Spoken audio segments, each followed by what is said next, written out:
लागेन निन्द्रा मनमा धेरै छ चिन्ता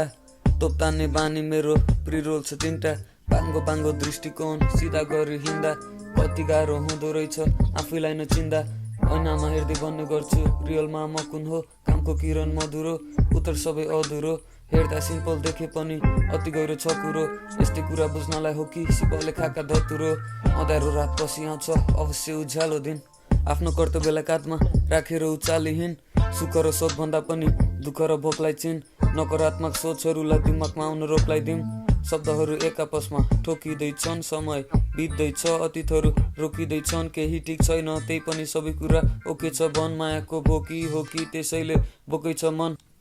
मानिसहरू अचम्मको सोच पनि अचम्मकै उत्तरहरू टन्नै अड्किरहेको सबै प्रश्नमै थुप्रै सोच थुप्रेर बसेका छन् मगजमै संसारका पुगिसक्यो हामी निकै परि छौँ है परिवर्तनको खाँचो हिँड खाँचो मातेर मसँग नै सफलतालाई चिन्न सिक बारम्बार तिमी असफल भई धैर्यताले सिकाइरहेको छ फेरि हामीलाई पर्खनलाई खोइ के भागा पुगिन्छ सुरु भएको हेर भर्खर नै आजका भोलिका हिजोका थियौँ हामी वर्तमानमा रुमलिँदै हाम्रो समय खेर जाने नदी सुकेर पानी ठुला पहाड फुटेर खाने साथीभाइ इष्टमित्र नाता गोटा टुटेर जाने अब एकजुट भई एकै साथमै उठेर हामी एकै रातमै सबै चेन्ज हुनलाई चाहियो धैर्यता भन्ठानी नहुने रहेछ सोचे जस्तो जति जे गर्दा नि सङ्घर्षको बाटो रोज्छु पैसाको भन्दा नि केही गर्न नसके पनि भित्रबाट आँट भई पुग्छ खल्तीमा छैन गाँठ बाबामाको साथ भई पुग्छ एक छाक भात भई पुग्छ पशुपतिनाथ भई पुग्छ मरेको भोलिपल्ट 2 दिन दाउरा काठ भई पुग्छ उज्यालो अँध्यारो सानो प्रकाश भई पुग्छ